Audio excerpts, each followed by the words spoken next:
Hello, everybody. Welcome back to our virtual discovery series.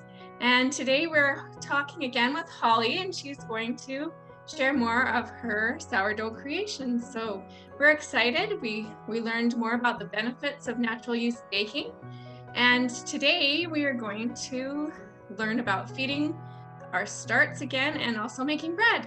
So welcome, Holly. Thanks for coming and showing us this today. Yes, for sure. Okay, so the last episode I showed feeding a start. So this start has now been sitting overnight. It's nice and healthy. You can see all those nice air bubbles. And that means we are ready to make some bread. So what I like to do is you need to kind of stir the start so that we can get an accurate measurement when we measure out the start for making bread. And the recipe that I like to use calls for 1/2 cup of starter. And I usually do kind of a heaping half. It doesn't have to be perfectly exact, but just make sure you've got a good 1/2 cup there. And so I take that off of my starter and I'm going to add that to my mixing bowl. So then I will feed this, now that I've removed starter from it. Anytime I remove starter from it, I've disrupted its ecosystem, so I need to feed it. So I, again, just kind of stir it down. I'm going to add 1/2 cup of warm water. And I like to mix that in just a little bit to soften up the original starter that's in there before I feed with the flour. Just a few stirs there. It usually kind of dissolves pretty quick into the water. And then, so it's 1/2 cup water and about 1 cup of whole wheat flour. Again, this is freshly ground flour, so it's very airy. So I usually have to add a little bit more than the 1 cup.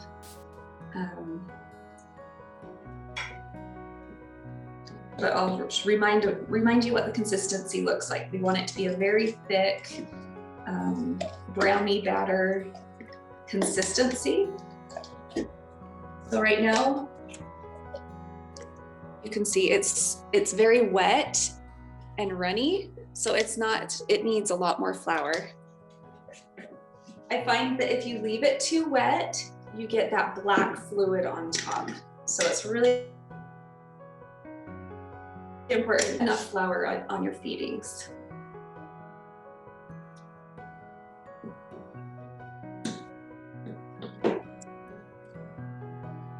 Good stirs here. Make sure it's all mixed in. Now we have a much thicker consistency. Yeah, it looks like brownie more. Yeah, a lot more like a brownie. Yeah. Okay. And then all I do is put the lid back on this and stick it in the fridge. It just needs to sit for usually about 5 hours, but once you start seeing a lot of those air bubbles, and you'll see it raise a little bit more. So now we're down to this level. Depending on how active it will be, it may raise, this much more. And you'll know that it's ready to use again. So I will just stick this right into my fridge. Okay, so now that I have my starter in my mixing bowl, I'm just gonna follow the very basic ingredients that go into the bread. So we have our 1/2 cup starter, and we need 3 cups of warm water. And again, I like the warm water because all of the few ingredients that we add, it just helps them dissolve and mix together better. Okay, so 3 cups of warm water.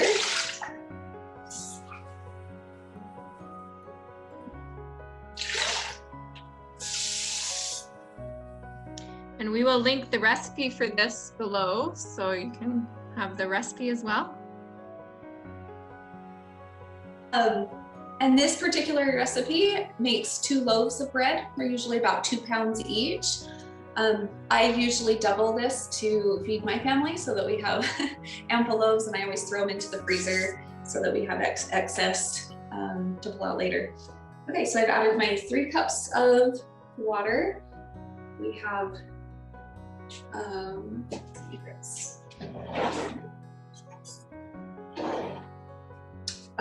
fourth of a cup of honey.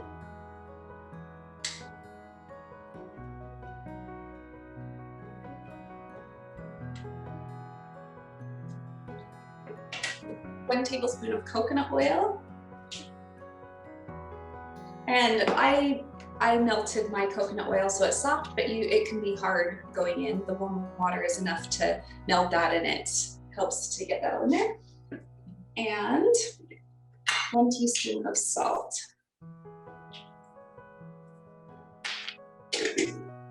Okay, so that is all the ingredients except for our wheat flour. I like to add about 2 cups of my flour before I start mixing.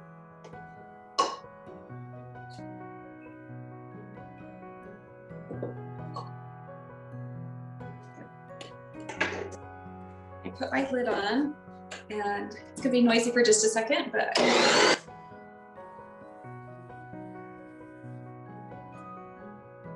so I mix that together just so that, for one, I find the water will go over my bowl if I haven't added some flour, but just to mix in my salt, my honey, and the coconut oil and the starter. So just allowing that to mix together a little bit before I start adding all my flour. So I'll go ahead and add another 3 to 4 cups of flour. Okay, so as I begin adding this flour, you're going to be able to look inside this bowl, and you'll see it's a very shaggy mass. It's very lumpy, and the bottom sides, as you look inside the video, it's going to start to pull away from the bottom and the sides of the bowl. And that's what we're going for. You want it to be just beginning to clump together, and as it cleans those sides, you want to stop it right away, because you do not want to overflour. And then from that point on, once you can see the bottom is slightly cleared, and then turn it off, and then we will take our lid and just cover. If you don't have a lid, you can put a plate or anything over your mixer just to allow the moisture. Let it rest for 10 minutes. All right, this has been sitting for about 10 minutes, so I'm going to remove the lid and begin the kneading process.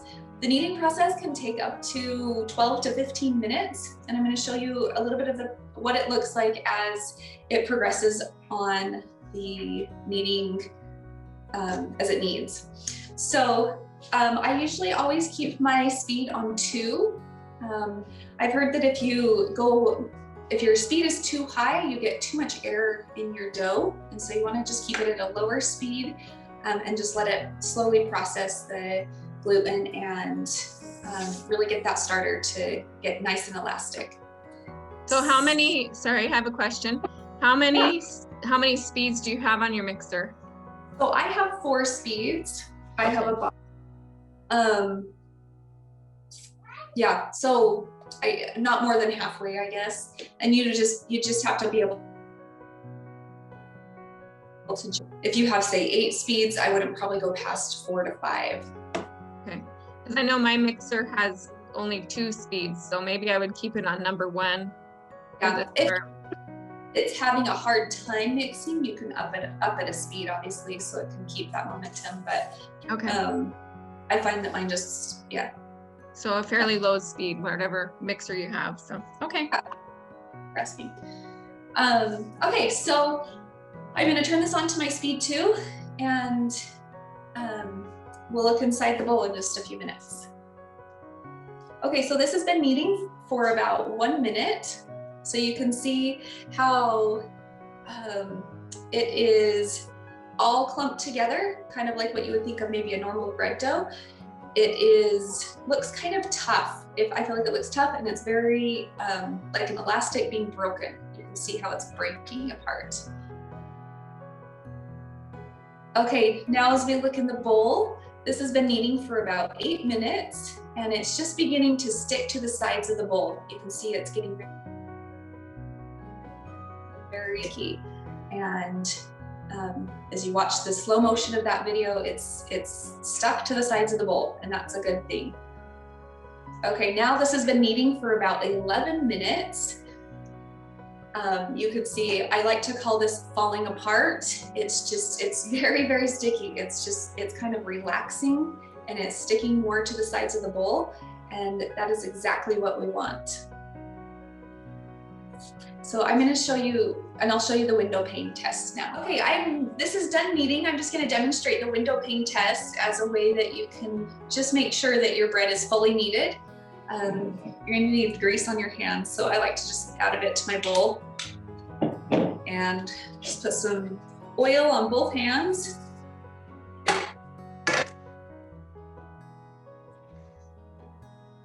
You pull up a chunk of the dough.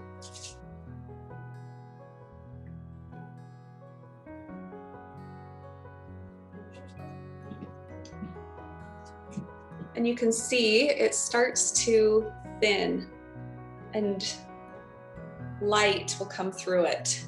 Okay. Without breaking. If as you stretch, if you stretch so far, it's obviously gonna break, but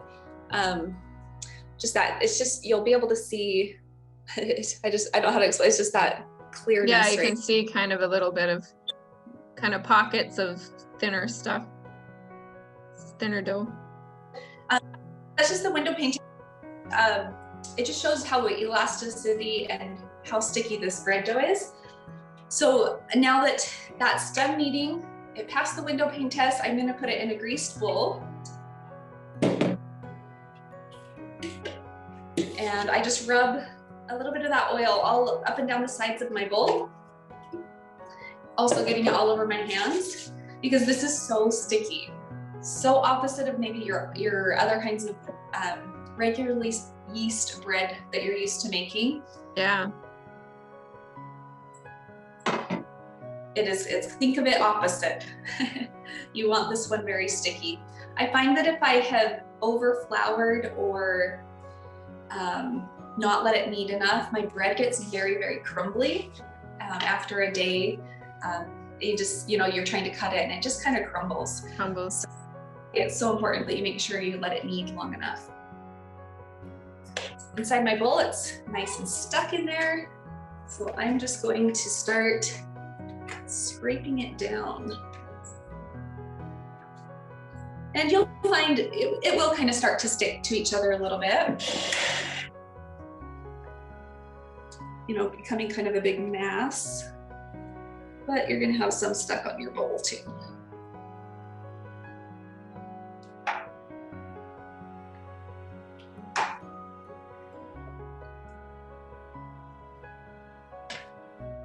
And you just scrape it off the best you can. You can see why you oil your hands good, hey? Yeah. And sometimes you have to re-oil as you're scraping.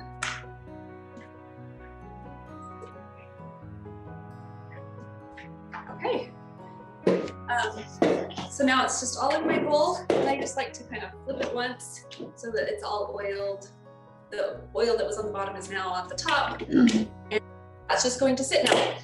This ferment is the first ferment, and it needs to ferment for 6 to 12 hours. You'll learn how long you like it fermented. My family typically likes ours no more past 8 hours. So I usually ferment it for 6 to 8 hours. And all that means is it's just sitting on my counter. I'm going to cover this with either a damp towel or plastic wrap. Or if you have a lid,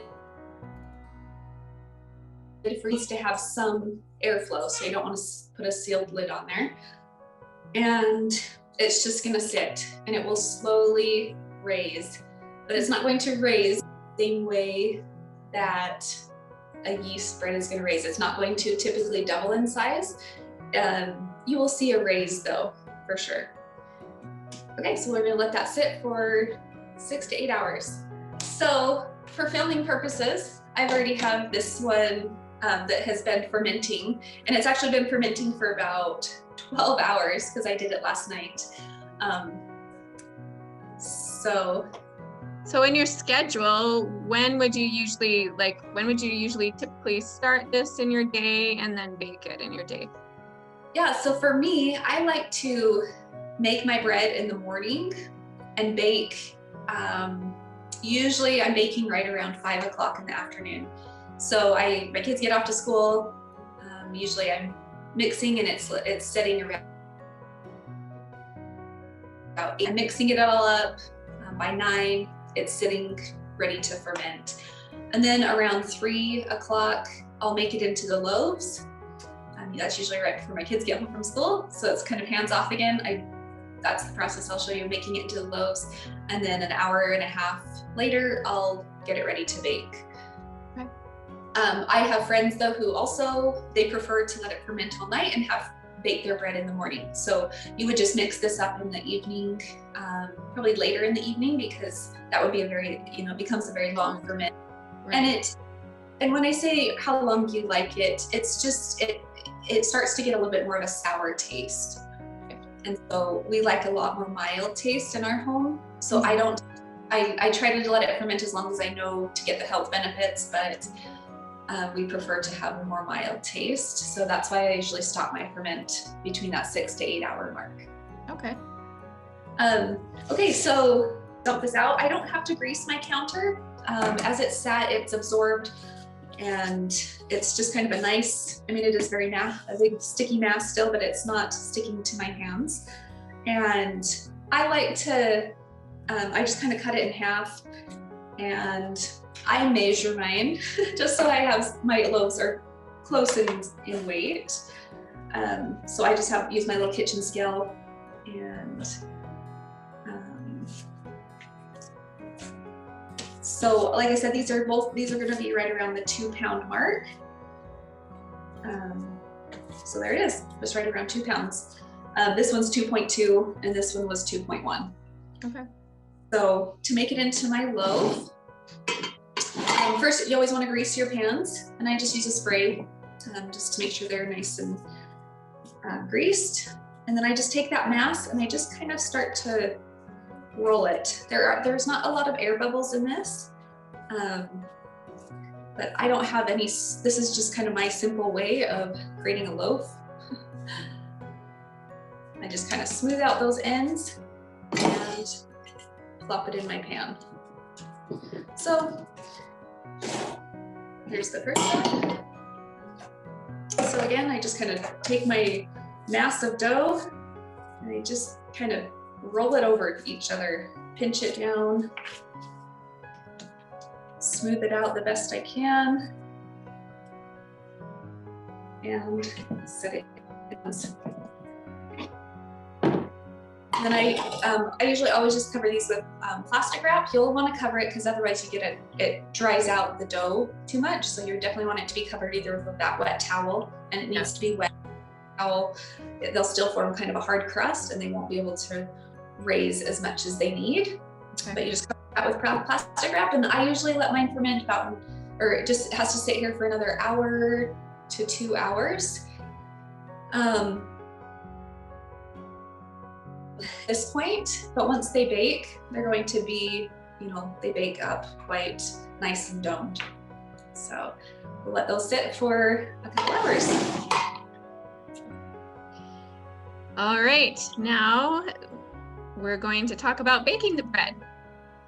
Okay, so these have been able to raise just about an hour and a half. You may or may not see that raise, but they're ready to be put into the oven.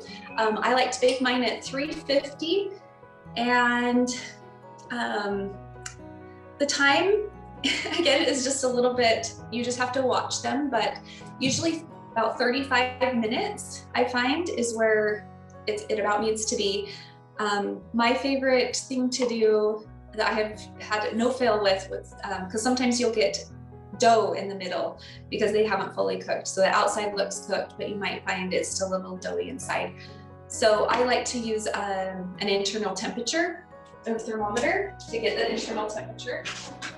I think these are meat thermometers, but I just use a very basic one.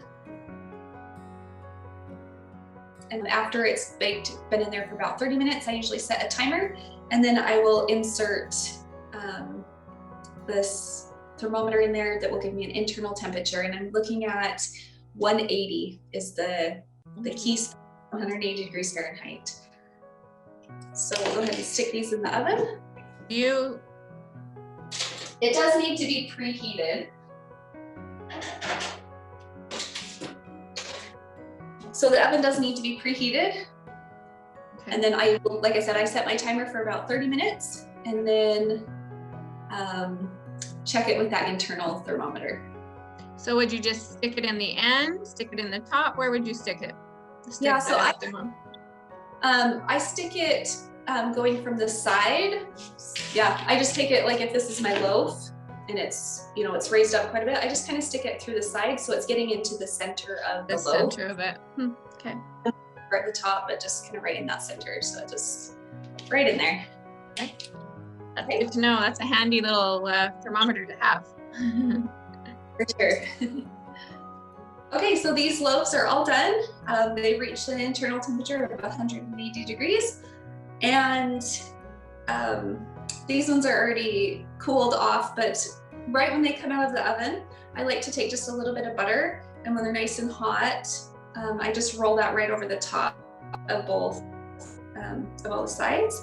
And then that way, it just makes it so that it's not this hard, crunchy crust on top. It can keep just right for slicing and it doesn't get that hard crust on the outside. And then I usually leave them in the pans to cool for really only 2 to 5 minutes. And then I get them out because otherwise I find the bottoms have sweat too much. So I just dump them onto a cooling rack and then let them cool. I know it's very tempting to want to cut into it like right away because fresh hot bread out of the oven is the best. But I do find if you don't let it rest for at least 10 minutes or so, it's so moist inside of there that it does just kind of, it's pretty tricky to get it cut and have a nice slice. But we usually always cut into it quite quickly. Hard to resist, for sure. For sure. So yeah, that's kind of the start to finish. Even though it's a long process, each step is very quick. I find for me to mix it in the morning, it's usually about 20 to 30 minutes, but some of that is hands-off time while it's kneading. And then quickly make it into loaves and let it sit and then bake it. So even though it's a long process, it really is hands-off and beneficial for your family, for their health. That's great. I guess, do you just store it in Ziploc bags? Is that kind of what you store it in? Yeah, so I like to, once they've completely cooled, I just put them in Ziploc bags, gallon-sized Ziploc bags. And then we usually eat one right away, and then the rest of them I put right in the freezer. I find that when I pull those out of the freezer and let them either thaw overnight, or you can put them in the microwave or whatever you need, but they taste just like they just came out of the oven. Freezing really stops that process. So awesome. What's your favorite topping? What's your family's favorite topping to put on them? Probably just butter. Just butter. Yeah, I love honey on it too. Just that. Just how long do these stay good? So they don't have the same kind of preservatives that your store-bought bread have. So if it's just sitting in a bag on your counter, I find that it just doesn't taste as fresh as long. So maybe after 2 or 3 days, you're kind of getting that stale bread taste. But if I put it in the fridge, that will extend its life another 3 days or so.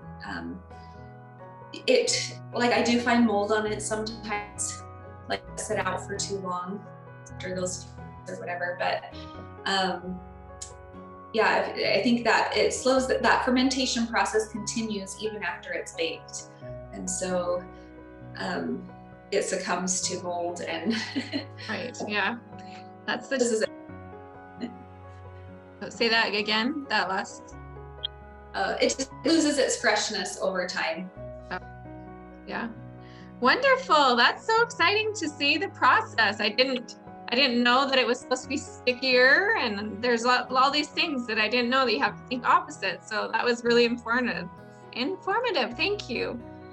We really appreciate Holly coming and sharing with us her sourdough creations. If you want to learn more, there's previous videos about the benefits of natural yeast baking, and also she made waffles in a previous one and showed us how to feed our starters. So go and see those other videos if you haven't seen it. And we'd just like to thank Holly for sharing her passion for sourdough baking. Yeah, thank you for having me. And there's a lot more you can do with sourdough, so don't let just a loaf of bread stop you.